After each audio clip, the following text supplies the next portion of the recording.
मामला उत्तराखंड का है, दूसरे राज्य की पुलिस यहाँ से आ रही है, तो हम तो यही कहेंगे भाई मान लिया हाउस अरेस्टिंग करने वाली इसमें कौन सी बात, सारे ऐसी कौन सी आफत आएगी, हम कौन सा आतंकवादी थोड़ा ही है, हम इस देश के तो लोग हैं।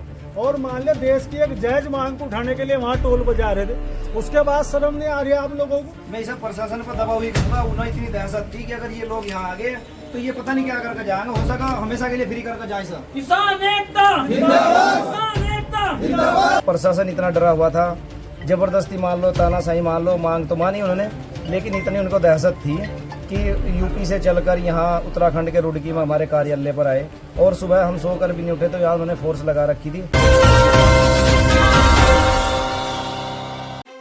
गणेशपुर टोल प्लाजा के घेराव और धरने की घोषणा की चेतावनी के बाद आज सुबह किसान नेताओं को उनके कैंप कार्यालय पर ही पुलिस ने हाउस अरेस्ट कर लिया। इसके बाद उत्तर प्रदेश पुलिस के अधिकारियों और टोल प्लाजा प्रबंधन ने किसान नेताओं से वार्ता की। लंबी बातचीत में किसानों की अधिकांश मांगों पर कार्रवाई का भरोसा मिलने के बाद भारतीय किसान यूनियन एकता और भारतीय किसान यूनियन टोडा ने फिलहाल अपना प्रस्तावित आंदोलन और टोल घेराव स्थगित कर दिया है। किसान नेताओं का कहना है कि जब तक एक्सप्रेसवे और उससे जुड़ी निर्माणाधीन सड़कें पूरी तरह तैयार नहीं हो जाती, तब तक वाहन चालकों से पूरा टोल शुल्क वसूलना उचित नहीं है। उन्होंने मांग की है कि अधूरे निर्माण के दौरान लोगों से पूरा टोल न लिया जाए। हमारी कॉल थी SKKM के अंतर्गत हमारा भारतीय किसान यूनियन एकता और हमारे भाई सचिन टोडा जी, इन्हीं का संगठन है भारतीय किसान यूनियन टोडा, और एक साहलम जी हैं भारतीय किसान संयुक्त मजदूर मोर्चा के अध्यक्ष। तो हमारी सबकी कॉल थी कि वहाँ पर आज एक दिवसीय धरना प्रदर्शन था और वो धरना प्रदर्शन हमारी 4 मांगों को लेकर था, जिनमें एक मांग थी कि 20 किलोमीटर का एरिया फ्री किया जाए, जो गणेशपुर टोल प्लाजा नया बना है उसके लिए बात हुई है। और दूसरी थी कि जो संगठन की गाड़ियां हैं, जो किसान संगठन के लोग हैं, उनकी गाड़ी फ्री की जाए, उनका टोल मुक्त किया जाए। और तीसरी थी कि जितना भी परसेंटेज वहां पर रोड का कार्य पूरा है उतना ही % टोल लिया जाए, नहीं तो वो अनिश्चितकालीन किया जाएगा। तो उन सब को लेकर कल पूरा दिन वार्ता चलती रही अधिकारियों से, इंस्पेक्टर साहब से, SSP कार्यालय से और NHAI वालों से, टोल मैनेजर से। फिर कल हमारी और सचिन भाई की ये बात फाइनल हुई कि एक डेलीगेशन जाएगा, क्योंकि मांग उन्होंने फ़ोन पर ही हमें आश्वासन दे दिया कि हमने आपकी 3 मांगें मान ली हैं। फिर भी हमने कहा कि ज्ञापन हम वही देंगे, तो लेकिन अब प्रशासन इतना डरा हुआ था, ज़बरदस्ती मान लो, तानाशाही मान लो, मांग तो मानी उन्होंने, लेकिन इतनी उनको दहशत थी कि यूपी से चलकर यहाँ उत्तराखंड के रुड़की में हमारे कार्यालय पर आए और सुबह हम सोकर भी नहीं उठे तो यहाँ उन्होंने फोर्स लगा रखी थी। और टोल मैनेजर भी NHAI के, हालांकि मैं इसे अच्छा भी कहूँगा क्योंकि हमारी तो जो मुख्य मांग थी वो उन्होंने मान ली और वो सब लोग यहाँ पर चल कर आए। तो ये हमारे संगठन का और ये किसान यूनियन का, हमारे सचिन भाई की, ये हमारी सबकी जीत है और इसके लिए इन सबको मुबारकबाद, जो यहाँ सैकड़ों की संख्या में अभी भी बारिश में, तूफान में सब लोग यहाँ पर आए हुए हैं।